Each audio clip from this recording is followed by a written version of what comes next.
All systems online.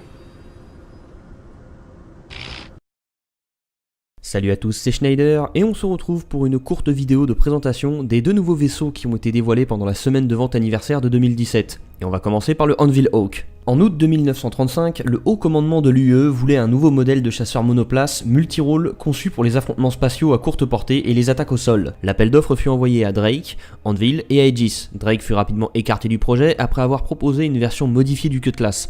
Là où Aegis dépensa des millions pour développer un appareil plus configurable, dans le but de remplir ses différentes missions potentielles, Anvil dépensa un budget plus restreint à concevoir un appareil moins cher, moins polyvalent, en réutilisant de nombreuses pièces du Hornet. 2 ans plus tard, en janvier 1937, les prototypes des deux entreprises furent envoyés à un escadron de test et le résultat fut sans appel. Le Bearcat d'Aegis était techniquement supérieur, mais le Hawk d'Anvil répondait mieux aux spécifications de départ et fut retenu. Malheureusement, il fut en fait très peu adopté par les forces armées. Les premières flottes commencèrent à le mettre en service en 1938 et seulement pour des missions très spécifiques car il n'était pas adapté aux affrontements les plus courants. Mais en 1940, l'UE augmenta le nombre de licences de chasseurs de primes délivrées et au même moment, le potentiel du Hawk fit grand bruit dans la profession. Le premier criminel à avoir été capturé grâce à un Hawk le fut 16 heures après la vente du vaisseau, ce qui fit évidemment beaucoup de publicité à Anvil. Après la bataille de Vega 2 en 1945, Anvil commença à louer des Hawks aux différentes milices de sécurité qui lui préfèrent quand même souvent le Gladius qui est meilleur en dogfight. Depuis sa commercialisation, la réputation du Hawk a connu des hauts et des bas.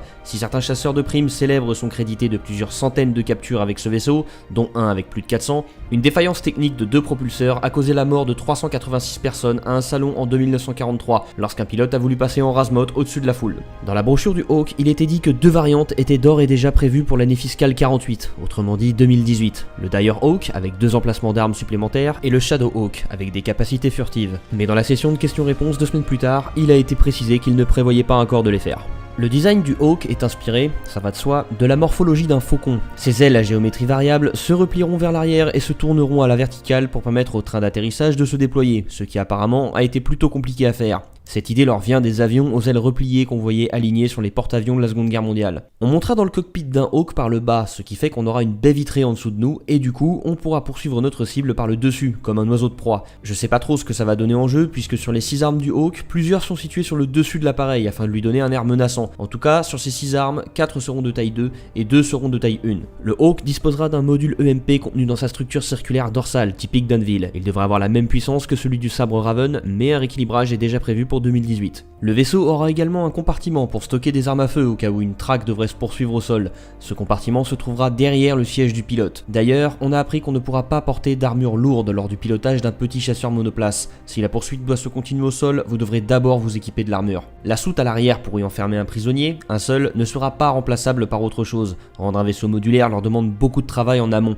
et comme le Hawk reste un vaisseau dédié à l'activité de chasseur de primes, ils ne l'ont pas fait. Par contre, on a appris que ça pourra servir de lit. La coque du Hawk sera un peu plus solide que le Gladius et le Mustang Delta. Son bouclier sera à peu près similaire au Gladius, mais il emportera moins de contre-mesures qu'un Mustang Delta. On est donc sur un vaisseau assez autonome, fait sur mesure pour les chasseurs de primes solitaires, peut-être même mieux conçu pour ce métier que l'Avenger d'Aegis, mais pas aussi bon en dogfight que le Gladius, ce qui colle d'ailleurs avec sa tarification. Enfin, le temps que le Hawk soit fabriqué, CIG vous donnera un Cutlass Black comme vaisseau de prêt.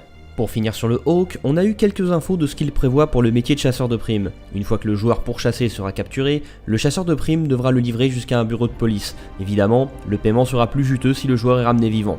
Une fois incarcéré, le joueur devra effectuer des travaux d'intérêt généraux, faute de meilleurs termes, pendant un certain temps avant d'être libéré, mais il sera aussi possible de s'évader et continuer de vivre comme un hors-la-loi. On n'a pas eu d'infos en revanche sur ce qui se passera pour un joueur capturé entre la capture et la livraison aux autorités. C'est totalement de la spéculation, mais je vois bien une solution comme une sorte de petit mini-jeu de hacking ou de crochetage complexe permettant aux joueurs capturés de s'évader de la soute emprisonnée d'un Hawk ou d'un Avenger. À force d'essayer un corps et un corps, ça serait de plus en plus facile d'y parvenir, et après avoir réussi, si jamais le chasseur de primes réussissait à recapturer le joueur évadé, ça serait quand même plus facile pour lui de réussir à s'évader à nouveau que durant la première tentative. En ne rejoignant pas un poste de police rapidement, le chasseur de primes augmenterait petit à petit le risque que le joueur capturé s'échappe de plus en plus facilement, et qu'une fusillade se déclenche, obligeant le chasseur de primes à tuer ou être tué. Afin de diminuer ce risque, le chasseur de primes pourrait investir dans un meilleur système de verrouillage de la soute à prisonnier, ce qui augmenterait la difficulté et le temps nécessaire au mini-jeu de hacking entre guillemets. Voilà, c'était totalement de la spéculation de ma part, mais je pense qu'ils vont mettre en place une solution pour forcer un chasseur de primes à livrer rapidement un joueur vivant, de sorte à ce que le joueur capturé ne soit pas obligé de passer des heures ou des jours enfermé dans une soute sans pouvoir jouer. On passe ensuite au second vaisseau révélé durant cette semaine anniversaire, le Hammerhead d'Aegis. Au XXVIIIe siècle, après les deux guerres Tévarines et la menace d'une guerre contre les Shi'an, le gouvernement du régime Messer se serva de tout ça pour justifier un programme de diversification et de modernisation des appareils de la flotte. En 2765, le haut commandement demanda à Aegis de développer un vaisseau pour assurer des missions de patrouille et servir au sein d'une flotte en tant que vaisseau d'escorte contre des chasseurs. Les premiers modèles furent assignés en 2773 et leur équipage passèrent les 2 années suivantes à mener des exercices de simulation contre des escadrilles de l'UE jouant le rôle d'agresseurs. En 2776, ces Hammerhead connurent leur baptême du feu quand ils rencontrèrent 8 Scythe Vanduul. Le résultat fut sans appel, 6 furent détruits, 2 prirent la fuite, et tout ça avant même d'être entrés dans le champ de vision de la flotte. Après cette réussite, le Hammerhead fut continuellement produit pour équiper toute la flotte.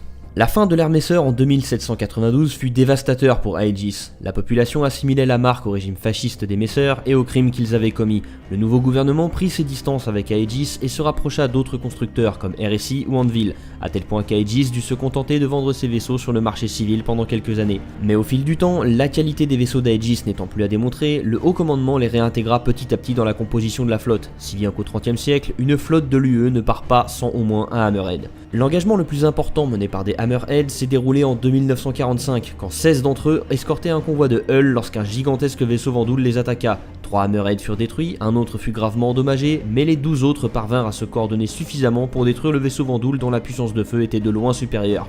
Au sein de la flotte, les Hammerhead commencent à être utilisés conjointement avec les corvettes Polaris de RSI. En effet, la capacité d'escorte des Hammerhead est essentielle pour les Polaris afin de ne pas être interceptés avant d'avoir pu lâcher leurs torpilles sur des vaisseaux capitaux. Il est dit dans le lore qu'ils sont souvent personnalisés par leurs propriétaires pour servir des rôles spécifiques comme par exemple d'infirmerie. On verra si ça sera disponible pour nous.